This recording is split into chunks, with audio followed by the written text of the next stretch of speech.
Hey, you! Can you there in that box there? Can you tell if this stream is going?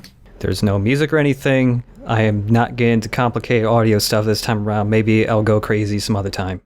If you want to hear our, we've got a jingle. Is that just going to be in the post version? For now, yeah.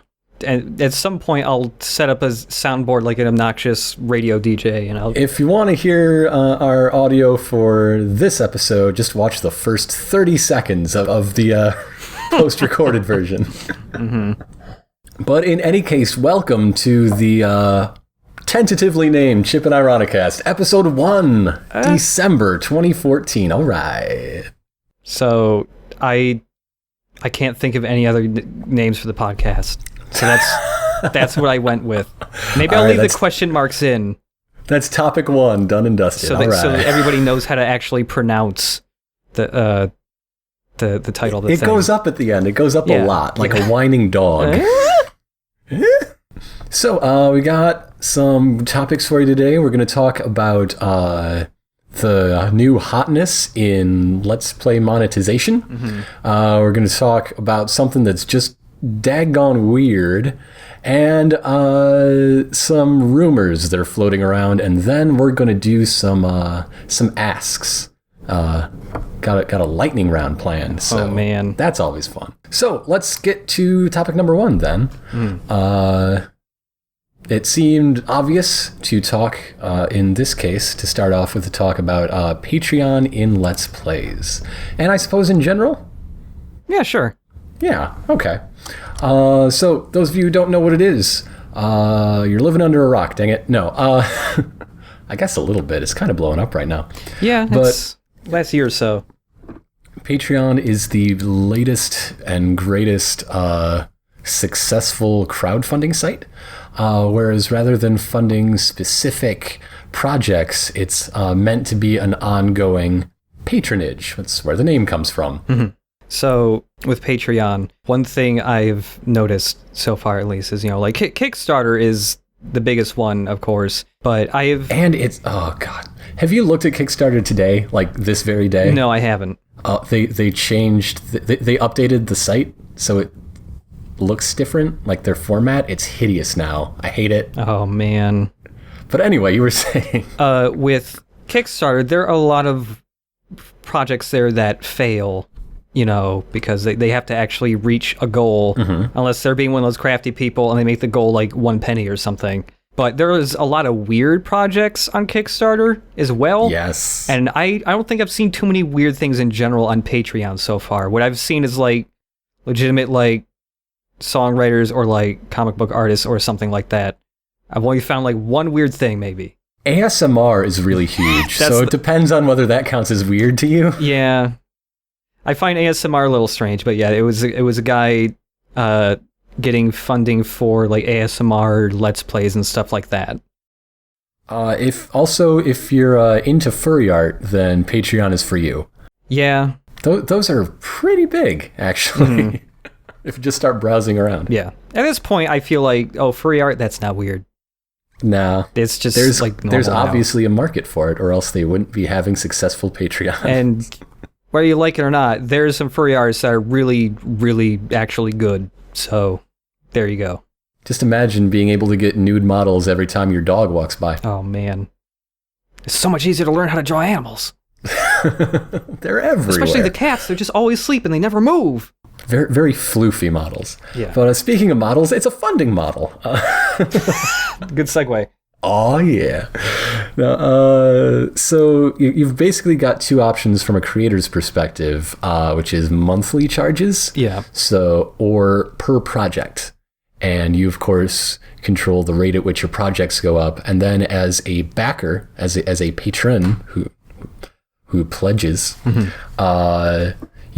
if someone takes that per product, per creation tack, then you can set yourself a monthly limit, which is useful. So I want to give $5 for thing, no more than $20 a month. Mm-hmm. So if somebody makes 6 things that month, you're not screwing up your monthly budget. When I was setting up the whole thing, I was actually considering doing the other model for a little bit until I had the idea of what if I did double updates? So I'm like pumping stuff out all the time. It is interesting, yeah, that idea that if you go per update and then you use your funding to increase your production schedule, you're just intensifying your own funding. Yeah. Which I think people wouldn't react well to, even though they could just easily cap it to whatever they want to cap it at. Right. With our own Patreon, like I made the whole double updates thing. I was pretty sure I could do it from the get-go, which is I really wanted to make sure that none of the goals were like things that would be too hard to actually do, because there's so many crowdfunding things that aim for the stars, and well, you know how it turns out. 3 years worth of delays. Yeah, 3 years worth of delays, or it continues to go for the stars, and who knows if it'll deliver on any of them, but it keeps adding more and more and more goals, like Star Citizen, that game. Mm-hmm. I think a lot of the examples do come from Kickstarter, because that is a much longer history of that sort of thing. Like people who try to make a game and then they end up in the bumper sticker business. Mm-hmm. At least for our stuff, I prefer Patreon's whole model of funding. Yeah. Actually, a little thing that I don't think we ever made public. Last time we got YouTube hits and had to switch to this account from the old one. Oh yeah. We even considered launching a Kickstarter to pay for self video hosting for a year. Yeah, but then I was doing research and thinking if I want to do this correctly, it's probably going to cost too much money. Yeah. So that's another thing that would be an ongoing cost. So Patreon hadn't been invented yet, but it would have been perfect at the time. Yeah. There's also something interesting about the different reasons people get into it. Like ours is pretty clearly it pays for your time as a freelancer. Yeah, pretty much. Like that is the point that is clearly communicated. That's what this fundraising is. Mm-hmm. Whereas other people, Slowby, for instance, it's clearly just a tip jar.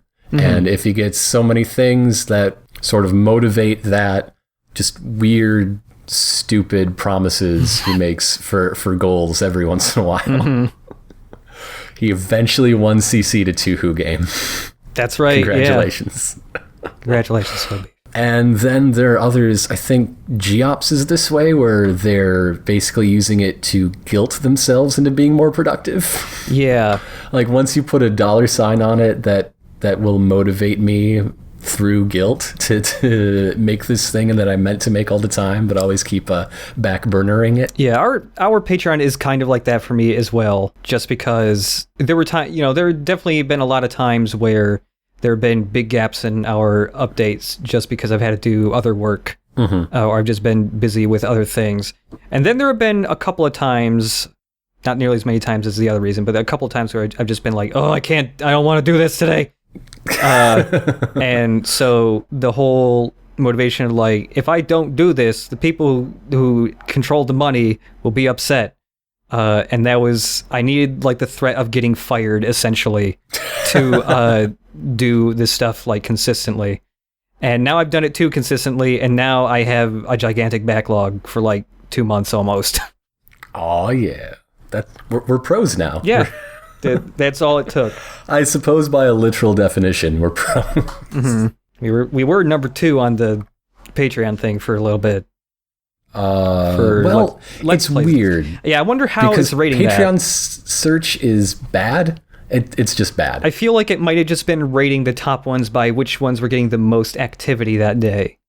If you do a search for Let's Play by creators, we're on top. And after going through the first 3 or 4 pages, I think we're the top that way. But not everybody who makes gaming videos will show up in a search for Let's Play. And not everybody who does it monthly. So depending on their per video thing and how many videos per month they put out, it's really impossible to tell. Yeah. But I guess you can say with confidence that we're up there. We're among the most successful, which is weird. Yeah. Because this is the first month. That's crazy. Yeah. I was pretty surprised. By how quickly it went up. I was expecting to like maybe reach how much we are at now after a couple of months of like trickle-in donations or something. And not in 1 month. Nope. Nope. One thing that comes up a lot, it even came up in our announcement video, is the idea of patron exclusive content. Yeah.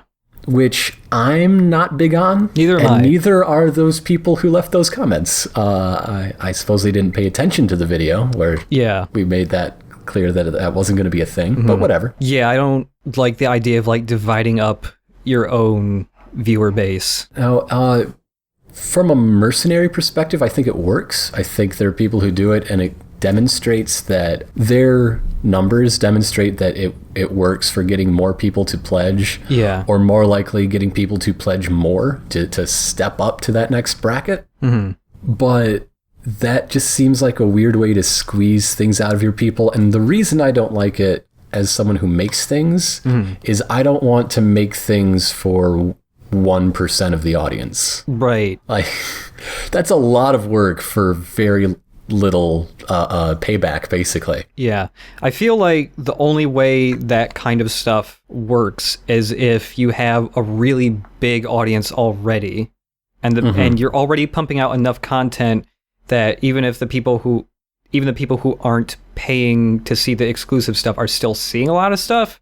Because like that's the other thing. I feel like if we had the exclusive stuff, I wouldn't be able to make enough videos to satisfy both of those audiences at the same time. Right. Because like something like Giant Bomb has you can subscribe to them for like $5 a month or something, and then you get access to their premium streams and all their premium video content. Like they're having one of the guys go blind throughout all the Metal Gear games. Oh gosh. and a guy who's played and loves all the Metal Gear games, like sitting on the sidelines, and like that stuff is really good content and a good reason to donate for that. But they also put out like, I don't know, 12 videos a week or something for non-donators. I feel like that's the only way that stuff can work.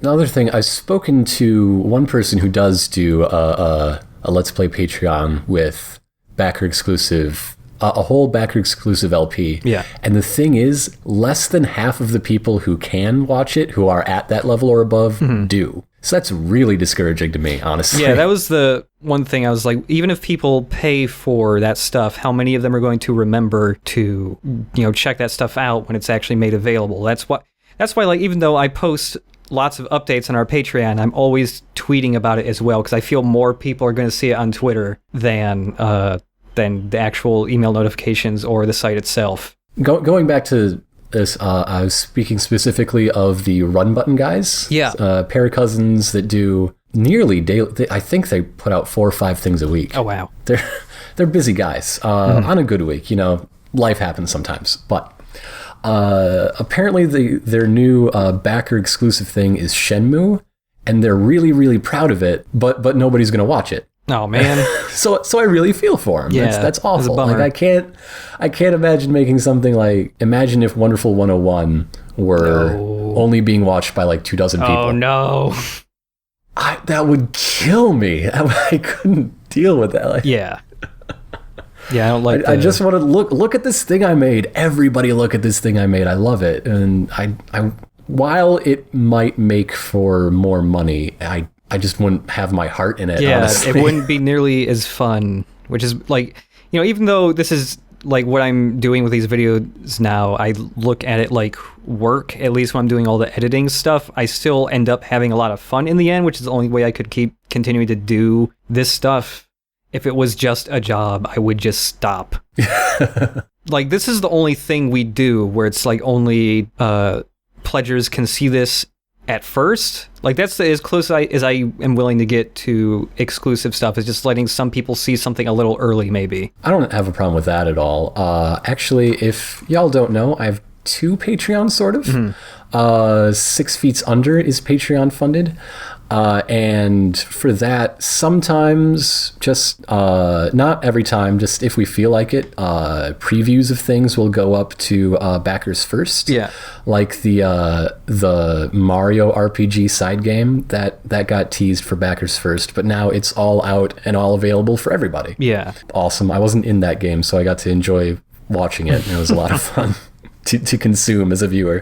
One guy in the chat was asking how we felt about delaying content for non-subscribers, and like, yeah, with that stuff, like what you were saying, I wouldn't mind like maybe doing a preview or something, but not like consistently every update earlier for donators, just because that's also more work and like managing how videos get to some people but not other people, and I hate managing that stuff. So I'm just going to put the video up once and everybody can see it. There's also the idea that the people who are in your pledges, the people who are pledging, are probably your biggest fans, the people who are most excited. Yeah. Or if not, they're the ones demonstrating that they are. I'm sure there are plenty of people who are huge fans who aren't able, and I understand and I appreciate them just as much. I really mean that. But there's no way for me to directly reach them the way that sharing something, the way that I can with backers. Yeah. So what do you think the effects of this could be for LP in general? Like, as if they're going to be monetized, which they have been for years thanks to ads, what do you think Patreon brings to the table? What I've seen with a lot of Let's Play Patreons has been, even for like the really small ones, because there are a lot of Let's Player Patreons out there, and a lot of them are at like $200, $300 a month maybe. And pretty much all of them have like very similar goals of like just setting up schedules and making it sound more like work. And I'm wondering how many of those will do that, for more than a couple of months maybe. But yeah, it seems like it's for more and more Let's Players, is making it more like an actual job for them, like a part-time job at least. So you think it's slowly bringing in an era of professionalism, or at least it's at least like an attempt to be professional at it. Yeah, like a lot of it has just been like, once I get this amount of money, I can do this many videos, and people can vote on this content to be made first or whatever. So it just seems adding more of a structure to how they're doing everything to make it kind of more professional, I guess. This is a point I've made before, and I just love repeating myself, so I'm going to go ahead with it. But if you're ad supported, then your goal is to catch the most amount of eyeballs to make Google happy, right? Pretty much, yeah. Pretty much. So I think that drives a lot of the sameness. Someone has 5 million subscribers. They're clearly doing something right. They're making a living off of it. This is what's proven that people want. I need the most amount of people, so here we go. And so I have my eye-catching thumbnails. I have my familiar commentary. I follow the day one releases and the things that get suddenly big, Five Nights at Freddy's, whatever it happens to be this week. But with Patreon, you're courting a smaller but more, I guess, idiosyncratic group, probably, at least. They're people who like what you do, instead of trying to snag a bunch of strangers out of the ether who are just looking at related videos and say, man, I really want to see my 10th Slender video today. Yeah, like we have, we have ads in our videos, and I make a little bit of money from that, and I've always used that basically just to fund whenever I had to get a new hard drive or capture equipment or something like that for this. And that's with, on average, getting about 10 to 12,000 views per video, with usually like 2 videos a week. And the amount Patreon is making with like just a tiny fraction of that same viewer base, and it's like triple the amount or quadruple the amount of money. Like it's 300 people right now or something? Yeah. 350, maybe close to 400 people. Yeah, it's at like $1,900 or something. Like that's just a tiny percentage of how many people actually watch our videos, and everybody is ending up benefiting from that. And it's way easier too than having to like worry about the ads. Constantly thinking like, do I have to make the ads more obnoxious? Am I going to have to start doing the mid-roll ads now? Oh man, okay, where's a good point for an ad to come in? How long should your video be to have a mid-roll ad before people get angry? Yeah, and then it's like, okay, what's the most perfect length a video should be to not lose interest? Because there are graphs on YouTube that show what percentage of viewers watch the video for how long. So, with every video, not everybody's going to watch everything all the way through. So, it's a curve that eventually dips down. Generally, for our videos, like at the halfway, 2/3 point, Yeah, I'm glad I don't have to like analyze all those stats and worry about like what's the optimum length, what's the optimum amount of ads per video and all that crap, because it's the worst. And it feels gross to do it. So, and also like if people are using Patreon to do that stuff, then they might, I feel like I just haven't looked for enough bad YouTube Let's Plays or something, but I feel like I've seen less of the please subscribe and like, make sure to comment at the end of videos recently. I've seen less of that, I feel. Yeah. Although I mean, it's hard to judge because you get like hundreds of hours every day going up. So. But then again, that could also easily get replaced by, make sure to check out my Patreon. Hey guys, my Patreon. Yo, check out this link out in the corner. Like I did the very first Patreon stream I did where I played... I see it in the related videos right now. Yeah, when I did that, like I had a link to our Patreon just burnt into the bottom left corner. And then after I finished that stream, I thought, nah, I'm not going to do that again. Yeah. Like, I don't know. The people who are going to donate probably donated by now. I don't need to keep putting a link up here. I'll just put a link in like our channel and it's on our website. That's all we need to do. I don't even... I mean, we're talking about it right now, but I'm not going to, like, in every other video go like, yo, check this out! We're using ourselves as an example. This isn't a sales pitch. It's a hot topic, dang it. We just happen to be an example of that topic. We're talking about a lot of others people's is too. Yeah. So really the point I was getting around to is that I think the way Patreon works gives you an incentive, a financial stake in building your own unique niche and pushing it and finding the people who dig you rather than that big blob of like likely statistics, you know? Yeah. Which might explain how there are so many ASMR people all doing slightly different ASMR and all getting like $2,000 a month for it. Yeah. Maybe that should be a new goal for us. I'll make sure to do every further playthrough live. I'll whisper while I'm playing, and also I'm going to like wrap my controller in tin foil so it's always crinkling a little while I'm pressing buttons. It'll work out great, I'm sure. Any final thoughts before we move on to the next segment? I think Patreon's cool. Yeah, I think it's cool. I think it will have a net positive effect. Yeah. Though I'm sure as it gets bigger, weird and embarrassing stuff is going to pop up on it. It's unavoidable. Yeah, probably. So on to the next thing. Now, while we were planning our topics, it was the year anniversary of my honeymoon, and I know you've got a potential spring trip coming up. Yes. So let me tell you about something that's just plain weird. All right. You want to know what's weird? What's weird? Epcot is weird. All right. All right. I know very little about Epcot. Tell me what you know. Let's start with that. I remember looking up Epcot a few days ago, and I saw a really pretty, like, rainbow-colored globe thing. Yeah, it's cool. That's cool. all I know, really. It's you got that big landmark there. It's nice. You got a whole bunch of really good food around a lagoon. That's cool. It's edutainment, but they have some good rides. All right. But that's not what the plan for Epcot was. You see, it stands for Experimental Prototype Community of Tomorrow. All right. See, it wasn't supposed to be a theme park at all, but a futurist experiment in urban planning. Walt Disney, as he got older, he had grandkids. He thought, man, as everyone with grandkids thought, he thought, wow, the world is shit right now. Cities suck, and I want to make a better one.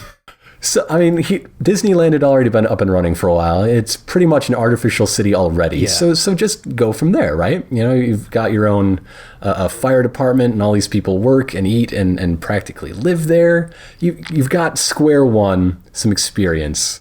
So if anybody's going to build a city, Walt Disney could, right? Right. Just ask him until he died. Like everything that Disney World is now was all in service to this original idea, and none of it that's there now was supposed to be there. Huh. Yeah. All right. So we sold this idea like, oh yeah, I'm going to plan a city. It's going to be the best city ever. It'll be clean and pleasant and everyone's going to love it. And people will come from all around to look at how awesome my city is. And we'll get to export this plan to other cities. And we're going to build a world of utopias. But first, I need millions of dollars to build this city. You got it. No, instead what they told him was, why don't you make Disneyland again? Because that way we'll get our money back. So what happened was he's like, all right, fine. I will make, it'll be called the Magic Kingdom, and I'll stick it way in the corner here. And the only way to get to the Magic Kingdom is to land on our own private airport. And you have to take a monorail through a welcome center where they plan your trip. And then you go through an industrial center where all the companies of the world work in my experimental prototype community of tomorrow. And then you go through the city of Epcot itself. And then you get to the theme park because that is an afterthought. Now, so some of the plans, there are no cars at all. All right. Everything was people movers and monorails, and it was all a radial plan. Like you had a great big 30-story hotel in the middle, and around that there'd be international pavilions because people would come from all around the world to look at his kick-ass city, where everything's awesome. And then around that there'd be all the shopping and work, and around that there'd be a big green belt. Like the whole thing's a wheel, right? There'd be a green belt of parklands and churches and, you know, your fire departments and all city services like that. And then there'd be a big up and down wavy belt of single family homes to complete the ring. Okay. And that was not an uncommon idea. That sort of garden city plan had been around since around the turn of the century, and a lot of communities were built that way because it's an efficient use of space. Although most of the ones that are built now are just really bad suburbs that become a very inefficient use of space, but that's a little off topic. But in any case, unemployment would be against the rules. You would not be allowed to live there if you were an unemployed adult or even a retired adult. Everyone would have to work in Disney World. Oh, wait. They'd have to work in the city or in the Magic Kingdom or in that industrial zone. Okay. Something like that. Also, everyone would rent. Nobody would own their home. And since nobody would own land there, no one would have municipal voting rights. Disney would control your home and be able to implement his plans and different stages of progress without you saying boo, because he's your landlord. Oh my God. What? Now, you'll notice that we have no high modernist cities around. Very few of them were built. Many were proposed. Very few were built, and all of those failed. Because they weren't really good at understanding how people lived. But like, there's something about everything else Walt Disney did in his life that makes me think if this actually happened, it might have been the one to do it. He just seemed to have a weird magic touch. But in any case, he died about 2 months after presenting, first unveiling his plans on television. Oh, geez. And so everybody's like, all right, scrap it. We're just going to make the Magic Kingdom and build some hotels and actually make money now with all this huge amount of land that got bought that was going to go to this. So a few years later, like, okay, they've got all these ideas. They've got all these relationships, all this brainstorming groundwork that was laid. Why don't we pay tribute to that? We'll call it Epcot Center, and it'll just be an edutainment theme park. Okay. So that's basically what we have now. Although when it was put up in the 80s, it's not exactly the park we have today. Although, you want to know about the weirdest thing that's at Epcot right now? Absolutely. Okay. There's this ride called Ellen's Energy Adventure. Ellen is Ellen DeGeneres, that Ellen, the only Ellen that doesn't need a last name, though she still has one. She's like one step away from Cher. Just getting there. But it's this moving theater where like the... Can you hold that for a second? Somebody's tapping on my window. Morse code. I can hold that for a second. Whoops, sorry about that. You want to know what that weird thing was? Yes, I want to know what that weird thing was. That was my dad knocking on the window, who had apparently been outside the house for half an hour and couldn't get inside. Oh, I feel like an asshole now. Sorry, Dad, but talking about Patreon was so engrossing. All right, you want to rewind a little bit? Yeah, a little. All right, you want to know the weirdest thing I think they have at Epcot right now? Absolutely. All right, there's this show called Ellen's Energy Adventure. That is Ellen DeGeneres. All right. And she goes on an energy adventure. See, the way it works is you are in theater seats, and the seats move from section to section of the show. The whole show is 45 minutes. Okay. I did not go on the ride because I don't have 45 minutes to listen to Ellen DeGeneres talk about energy. But looking it up later, I wish I had. God. I'm imagining like that bit in Jurassic Park where you're in the chairs and it's like all the rooms are moving by you. Yes, except I'm pretty sure that was based on the Carousel of Progress. Okay. Which is in Tomorrowland. Oh, all right. in the Magic Kingdom. Which is... Wow, that's a song that's never going to get out of your head. Oh, no. But see, Ellen's Energy Adventures starts with Ellen DeGeneres falling asleep and having a dream. She's on the show Jeopardy, and she's getting her ass kicked by Einstein. Damn it. Which honestly... that's fine. Like, if you lose to Einstein, you're doing pretty good. But she's distressed that she doesn't know about energy enough. So Bill Nye takes her back in time to meet the dinosaurs. Wait, how the dinosaurs... Yeah, let me just go. Bill Nye takes her back in time to meet the dinosaurs. Do the dinosaurs know a lot about energy? Well, see... Melted dinosaurs is how we get fossil fuels. All right. Yeah. In order to demonstrate this, an animatronic Ellen fights dinosaurs off with a flaming tree branch. This experience allows her to win at Jeopardy. I want to see this really bad. Is there video of this anywhere? I don't know if there is, man. But when we get to the weirdest thing overall, a few weird things down the list, there is full video of that. Oh, hell yes. So, spoiler. You want to know the weirdest thing I saw? Yes. The weirdest thing I saw was a revival showing of Captain EO for its anniversary. Oh, yes.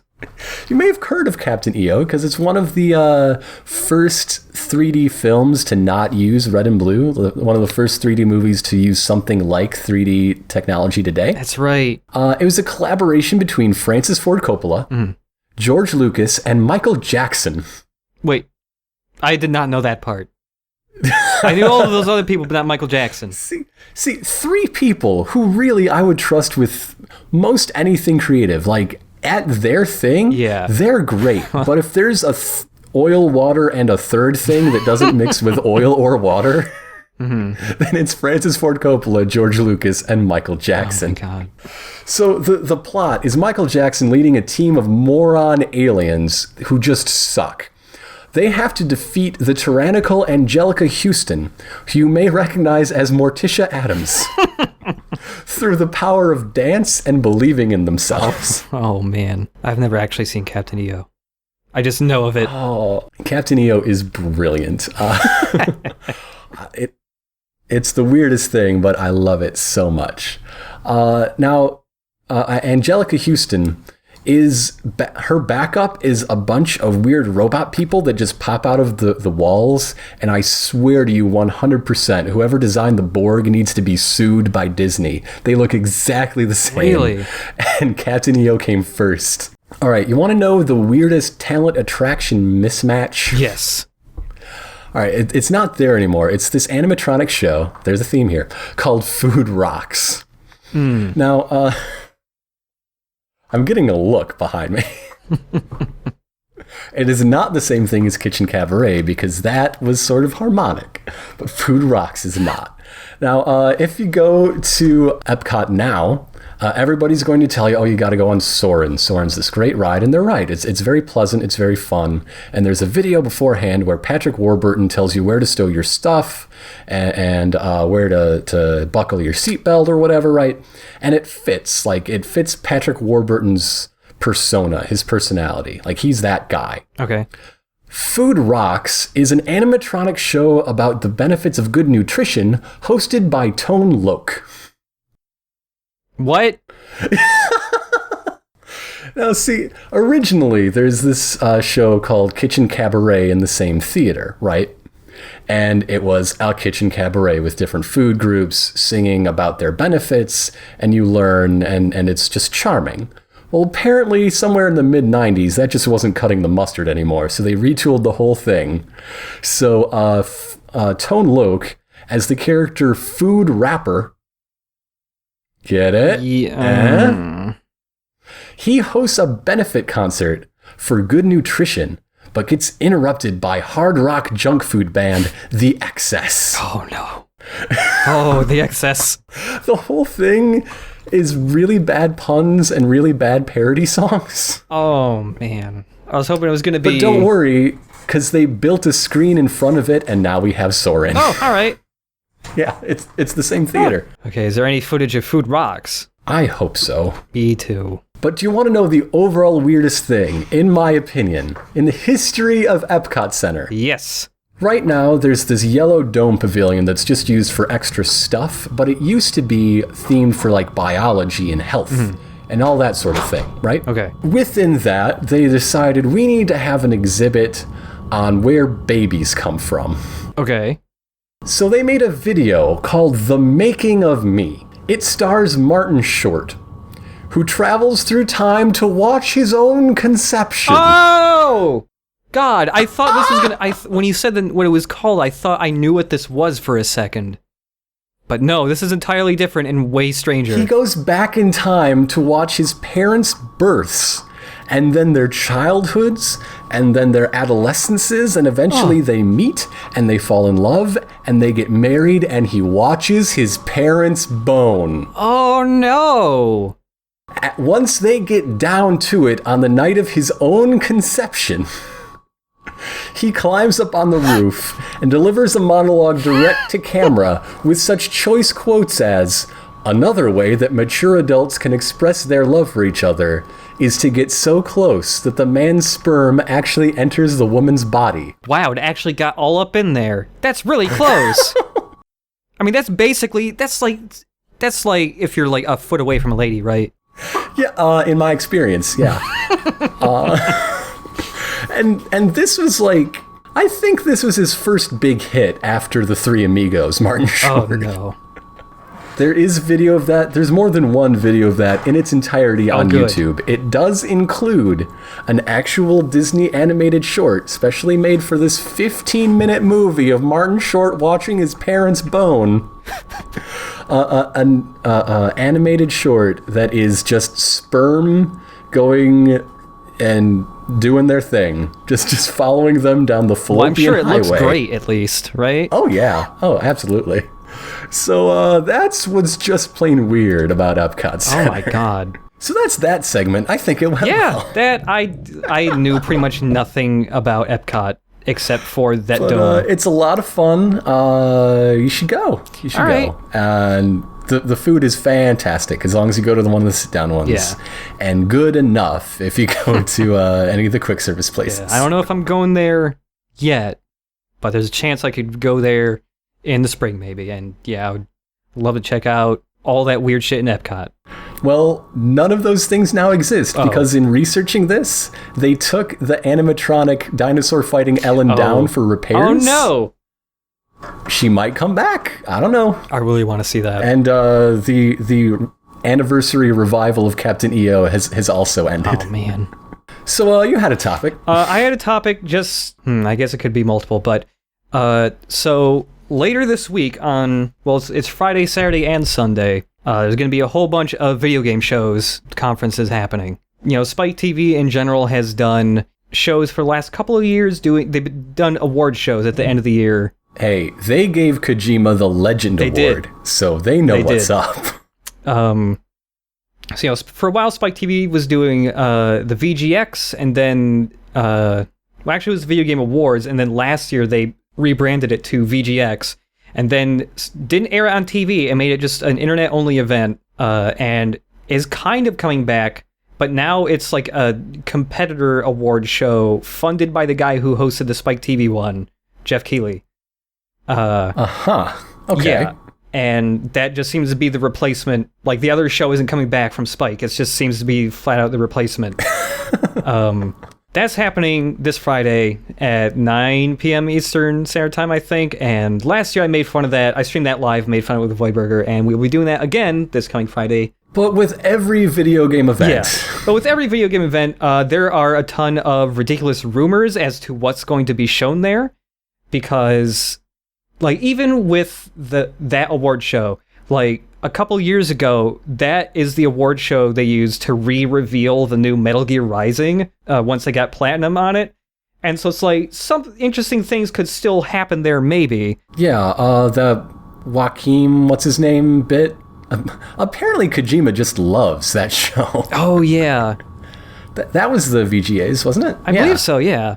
Every time this award show comes up, they're always hyping up that, hey, we're going to have a whole bunch of world premieres, which tricks people into thinking there's going to be a whole lot of new video games that you will be excited for announced here, and not just like, here's a new trailer you haven't seen of a game you already know about. Because last year's world premieres were mostly, hey, here's a different robot you can pilot in Titanfall, or hey, here's a thing you can do in Watch Dogs I bet you didn't know about before. So they announced that there's like 18 of those world premieres or something. A couple of them have been confirmed. One of them is they're going to show off the new Metal Gear Online, which is actually something to be excited for. Because even though the previous Metal Gear Online was really broken in a lot of ways, it was a lot of fun regardless. But yeah, lots of rumors come around this time, and you know, there have been some really ridiculous ones in the past. Like a couple E3s ago, there was a quote-unquote reputable source who was claiming that Nintendo was going to reveal a Star Fox and Metroid crossover game. Well, they did. It's called Smash. You can own it for the Wii U and 3DS. There's a couple of them. Yeah. Yeah, and then there's always... Oh, man, what was one of the other... Well, there's also been, on top of rumors, like actual effort put into hoaxes to trick people. So, like, a little bit before the E3 happened, where the Nintendo Wii was announced, there was somebody who made a gigantic hoax video where Nintendo's new console was called the Nintendo Revolution, and it was a gigantic VR headset you would put on your head. And it was a fairly convincing video for that time, until you got to see the 3D Mario and Samus, who are all warped and not proportioned correctly, and then it's just like, oh, I got tricked. I'm still looking forward to the PlayStation 9 where you inhale those spores. I swear that's real. I can't wait.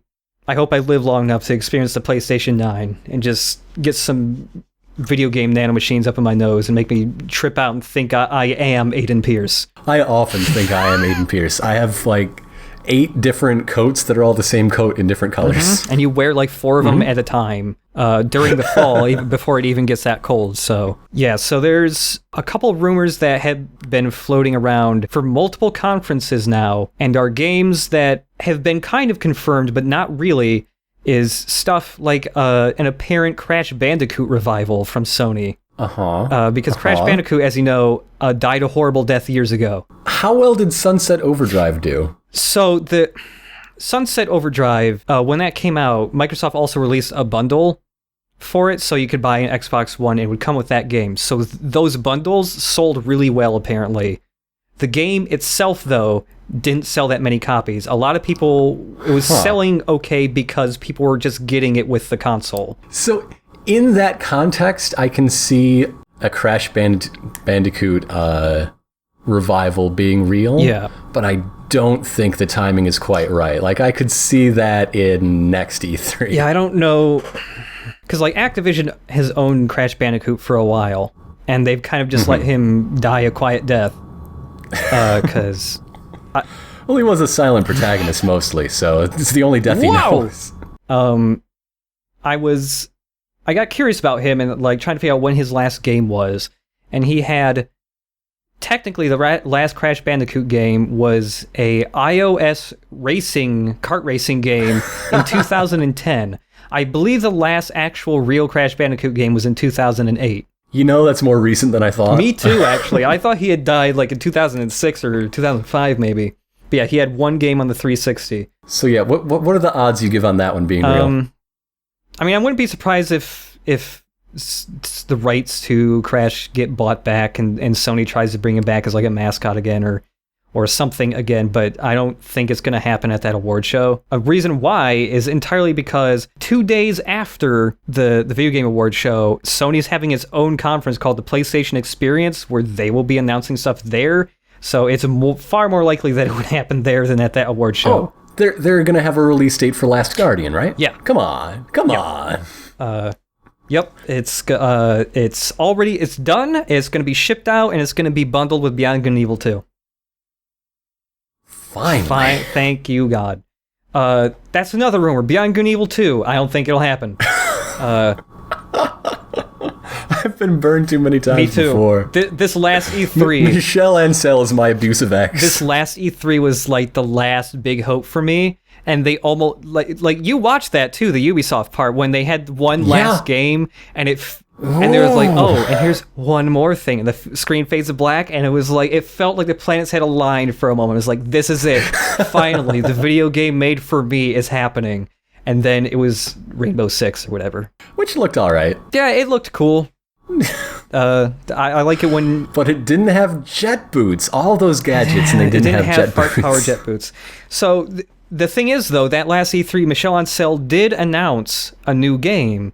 Is it one where he plays Lucy and I'm Charlie Brown? Because there's a football situation going on with that man. So I can't remember the name of that game right now, but it was very much, you could tell it was a game he thought up. But the thing is that game isn't being made by Ubisoft. He started up in his own indie development branch, separate from Ubisoft, to make this game. And he's still working on something at Ubisoft right now. Oh, yeah, I remember that too. Yeah, and like when he has been interviewed earlier in the year before E3 happened, they're like, if there's any chance Beyond Good and Evil 2 happening, is it going to happen soon? And he said, well, I'm finally done with all the Rayman stuff I wanted to do. I have nothing else to work on. And there was a time he was streaming with other devs who worked on the Rayman games. He was just streaming those games. And like he just went into the back and pulled out this gigantic like litho print of Jade from Beyond Good and Evil 2 concept art and was waving it in front of the camera. And then nothing happened. So it sounds like what we need to do is set up a Patreon for Michel Ancel and guilt him into making Beyond Good and Evil 2. Yeah. So... yeah, okay. That reminds me, though, with the award show, obviously some of the world premieres that they're talking about aren't going to be new games. Like, Microsoft has even come out and said, we are not announcing any new games there. They said that today. But that will not stop people from posting rumors about it, though. But Ubisoft is probably going to end up showing something there. I wouldn't be surprised if it is just more DLC for the latest Assassin's Creed or whatever. You know, the one that came out and is completely broken. Face DLC. Yeah. Hey, okay. You're going to have to pay $15.99 for a new season pass because they canceled their season pass after people had paid the money for it. And then the DLC they had already made for the game, they just had to give it to everybody for free to go, we're sorry that our game sucks. Here's something for free because we kind of took your money and canceled it. I'm just looking forward to when Dennis Dyack comes out and finally gets his due as a brilliant mind in game design. Yeah. I'm sure it won't be mismanaged and it won't fall apart like a house of cards. If Dennis Dyack is listening to this, let me just say, from hell's heart, I stab at thee. Like today, Ubisoft will probably show something, either for their new Battlefield or Rainbow Six or some new Assassin's Creed DLC. I think it might be too early for Watch Dogs 2, even though they basically already confirmed that they're working on that already. They've got this their multiple studio assembly line system is crazy. The frequency that they pump games out is ridiculous. So, like, here's the thing. Earlier this year, it came out that Ubisoft is the largest game developer in the world. They have more studios and employees than any other. They are larger than EA in that regard. So yeah, I don't know how many teams they have, but it's at least a dozen, if not more. Because like when they make one Assassin's Creed game, there isn't one team working on it. there is one team working on each port of the game. So if there's going to be a Xbox One, and a PS4, and a PC version, there's 3 teams working on all 3 of those at once. You'd think one of them might be good in the end. The good news about Assassin's Creed is eventually they're going to run out of history. Yeah. Eventually they're going to get to the present day. Oh, man.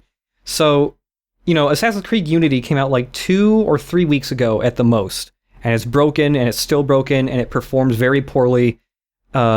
And they didn't announce it. I thought they had announced it, which would have made it worse. But somebody leaked today screenshots and information about the new Assassin's Creed already. Which takes place in, it's like a Victorian era London or something like that. And there's, screenshots of, your Assassin's Creed dude punching a guy on top of a speeding horse-drawn carriage.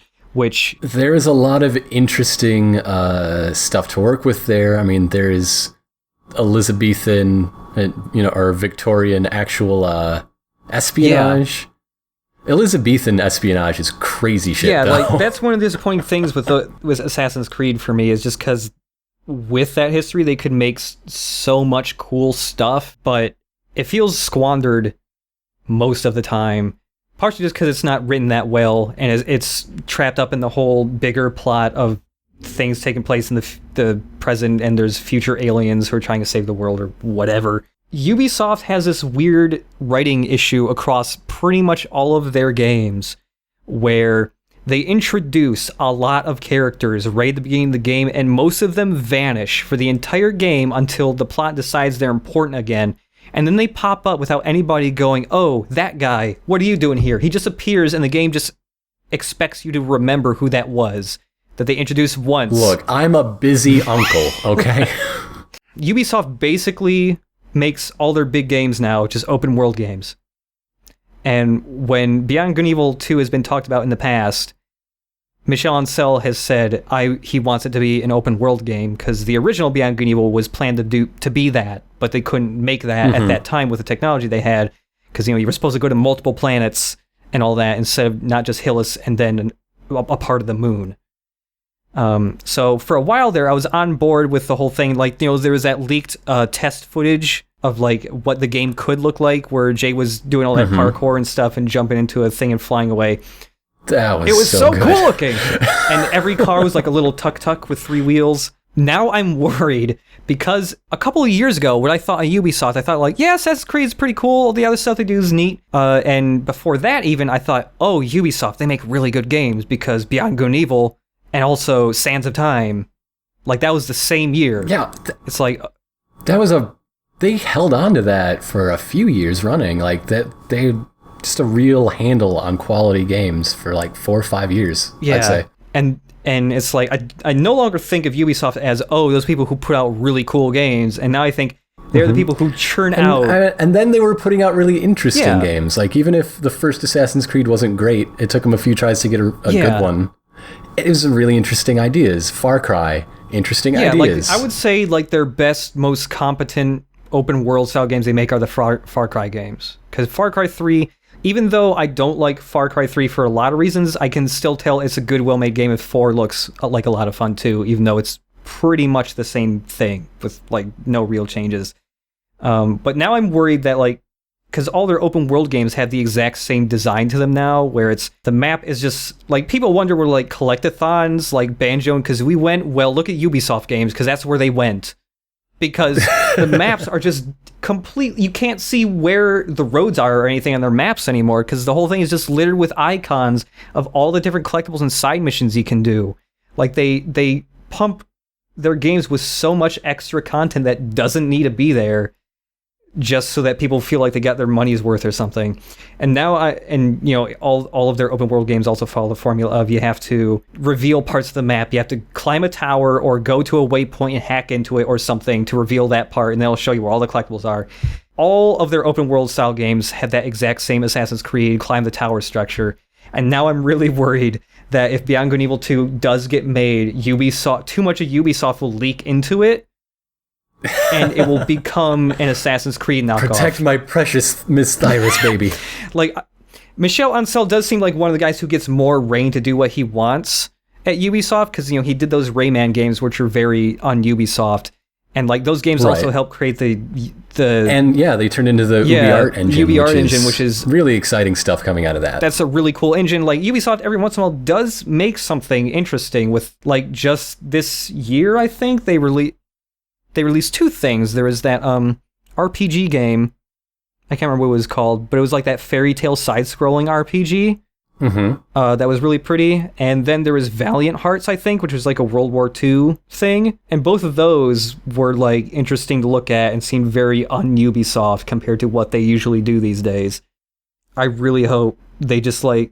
So that's our 2 minutes hate for the day. I hope they just let Michel Ancel do what he wants because they already make so much money and bank from their other 3 or 4 open world franchises that they could afford to make one game just for a very niche audience, but that's probably not going to happen. So, if any of these rumored announcements are coming up, what do you think is if you could make one be true, what would it be?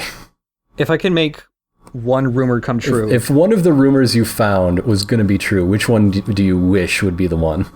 Oh man, it's a tie between either Beyond Good and Evil 2 and Metal Gear Rising 2. Some people are speculating that Metal Gear Rising 2 will be there, because Kojima will be there, but that's for the Phantom Pain stuff. Rising 2 would be a good announcement. I would be all about Rising 2. Oh, there's one other rumor. Yeah. These Game Awards shows generally do not have any participation from Nintendo. Last year was the first time Nintendo was ever in one of these, and Reggie was there, and everyone was like, oh man, what's Nintendo going to announce? And then it just ended up being Cranky Kong, as in Donkey Kong Tropical Freeze, a playable partner. And Reggie was there wearing like this little lapel pin of like 8-bit Samus. So Jeff Keighley was there, and he's like, come on, give me something good. It's Metroid, right? You're going to have Metroid. You're going to have Metroid. This is all going to be worth it. And I was like, nah, this is Cranky Kong. He was like, God damn it. So everybody's thinking... I just wear a pin of my wifey. There's a bunch of people going like, oh man, what if that Metroid pin was a hint that next year there's a new Metroid? So that's one of the other rumors based on a lapel pin and no other evidence, is that there's going to be a Metroid announcement. That's fantastic. Oh, was he also secretly wearing a Star Fox lapel pin, and that's where that came from? No, the Star Fox and Metroid thing was like 2 or 3 years ago, I think. When the Wii U got announced, it's like, there's going to be a Star Fox and Metroid game. You know what I'll betcha, though? I will bet that leak of the Victorian era Assassin's Creed is going to turn into an announcement of a title for that game. Oh yeah, I'm betting you. That's what happened with Unity, because a trailer, like a little tiny promo video for that game, got leaked, and then Ubisoft came out and went, "Yep, we're making that," and then they just released a trailer way earlier than they wanted to. So yeah, I wouldn't be surprised if, maybe not at the show, but definitely on the internet, they'll probably go like, "Oh yeah, we're making that. Here's a trailer. Please stop leaking our stuff.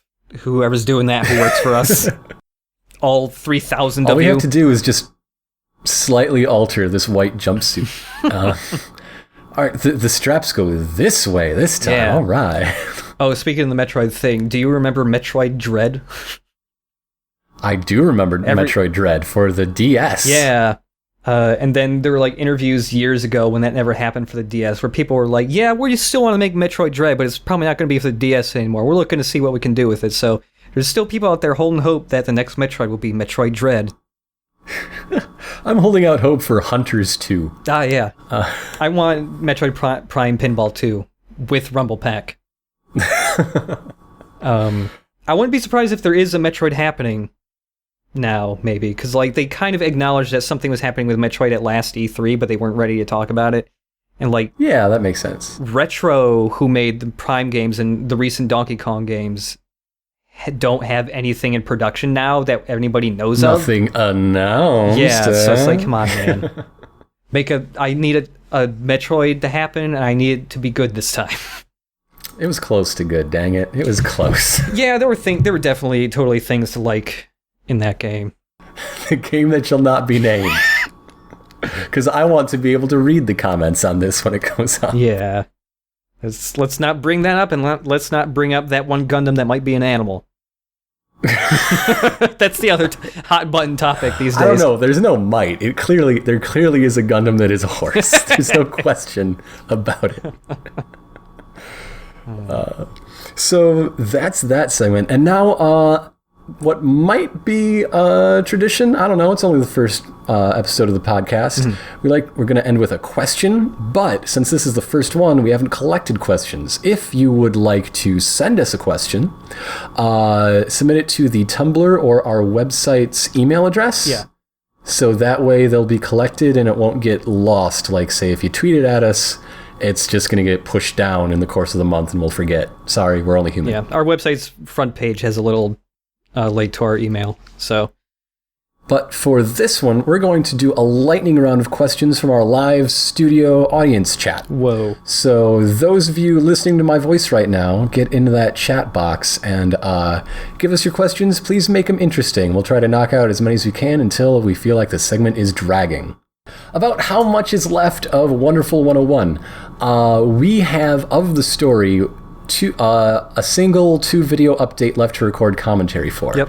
Then there's unlockables, bonus videos, and such, but we nearly have the entire plot in the can. Yeah, that LP will be finished probably a little bit after the first of the year.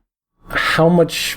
I was going to say how much is left for you to see is spoiler territory, but yeah, it should be done around New Year's-ish. Yeah. Who are your guys in Super Smash, if you've played it yet? You've played the new Smash? I've been playing the new Smash. I haven't played as all the characters yet, because I'm like, with the previous Smashes, I would just play them with 3 other people, so it's like, I know what I'm going to do. I'm going to be Donkey Kong. I'm going to do that move where he just pounds the ground a lot in place and wait for people to run into me.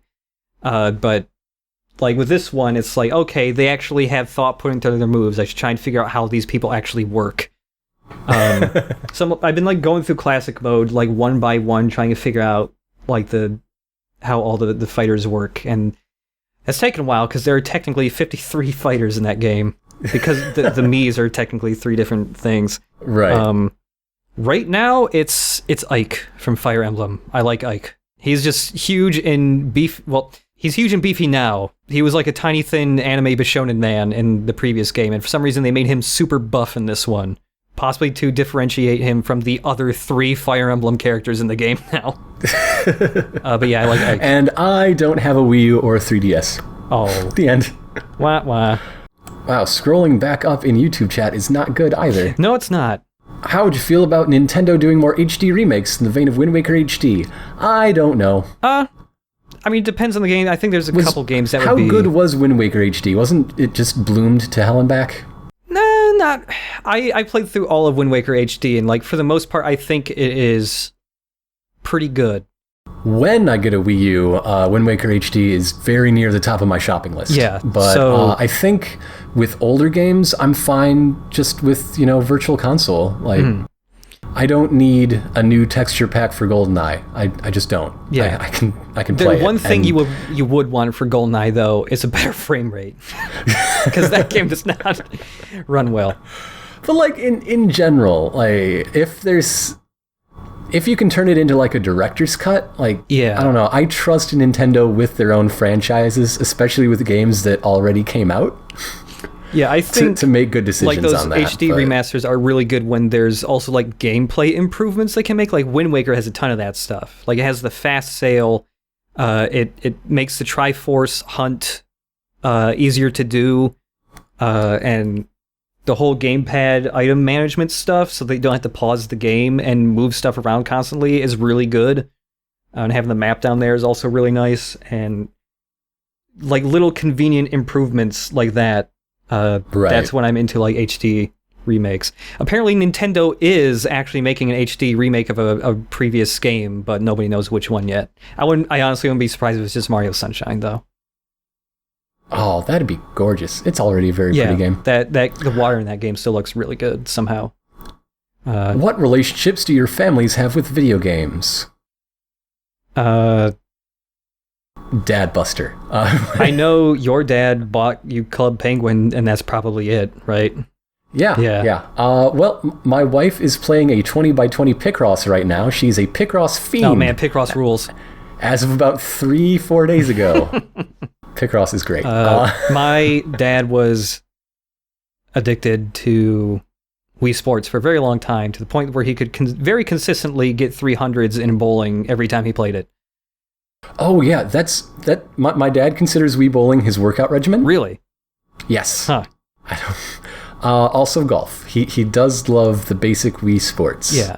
He has Resort. I don't know how often he does the full 18-hole course. My dad was also, for a while, he was into playing Madden games on the PS2, and also he really likes the game Simpsons Hit and Run.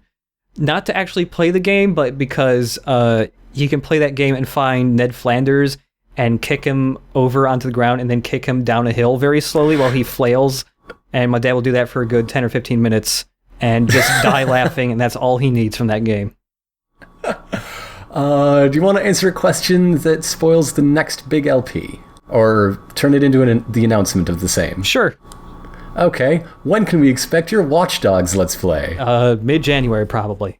Mid-January? Okay. Mid-January, maybe end of January, because... We have 3 bits of commentary recorded at the moment? Yeah, the first 3 updates are recorded for that.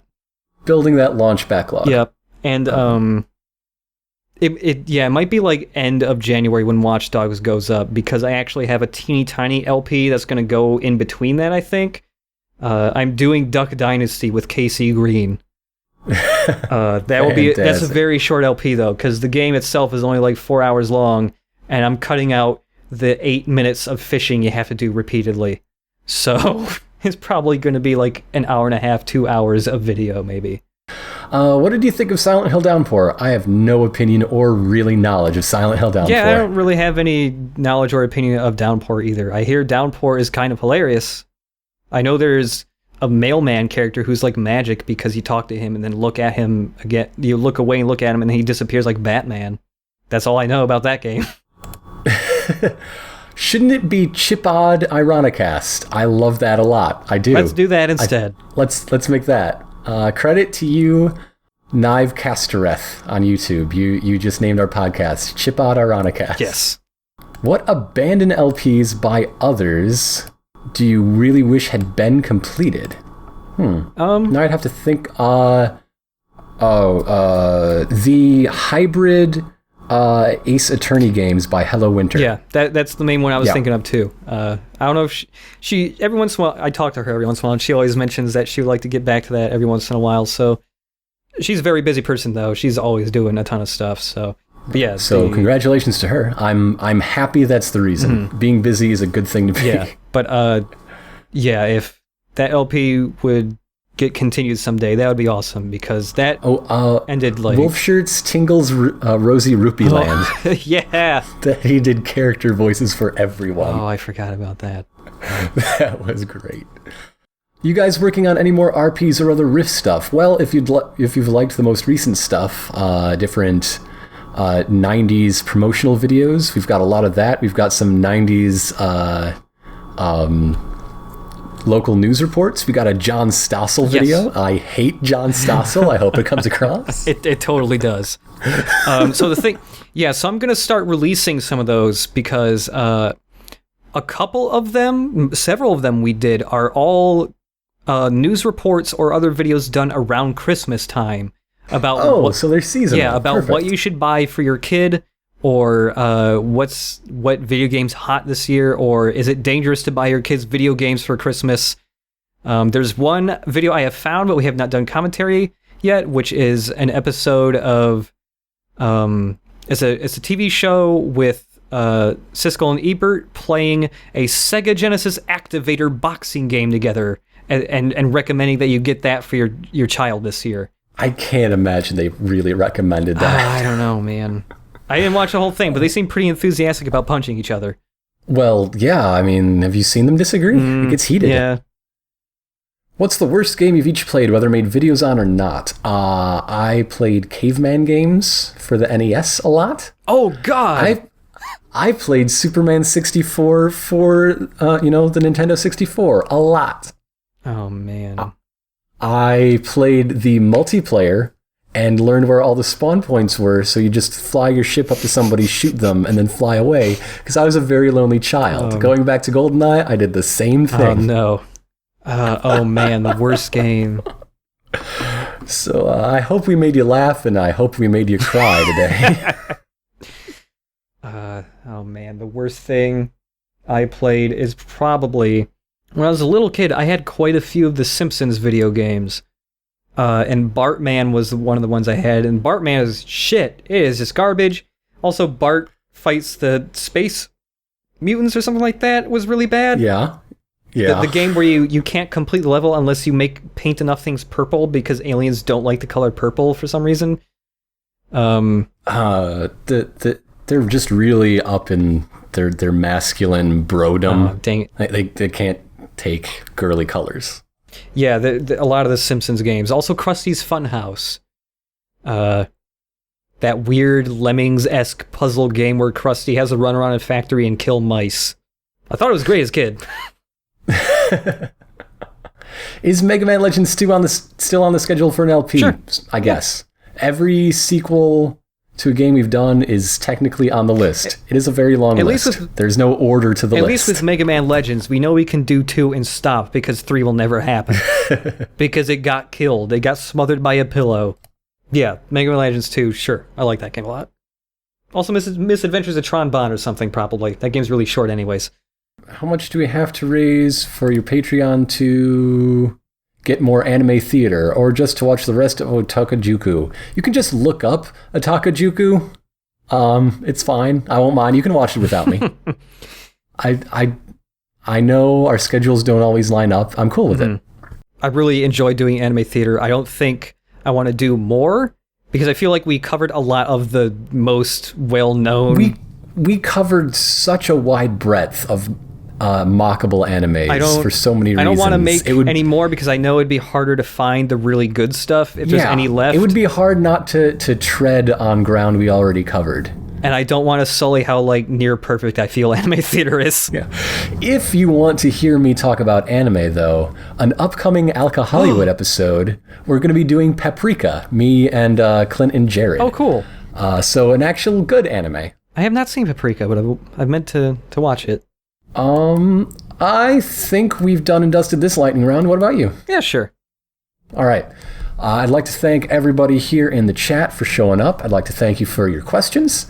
And I'd like to thank everybody listening to this right now for supporting the very first episode of Chipod Ironicast. Yeah, thank you. And that one person for naming it. Yeah, I wouldn't have thought of that. That's a good name. And for this podcast, this will be up on YouTube, and it'll be embedded on our website to listen to there too. And I will be getting it up on iTunes at a later point. So maybe by the time this podcast is up, there will be an iTunes link in the description for this. Hey. I'll also be tweeting about it and yada yada. All right. So with that, we don't have a sign-off line yet, so I'm going to borrow one from 6 Feet Under. Good night, folks.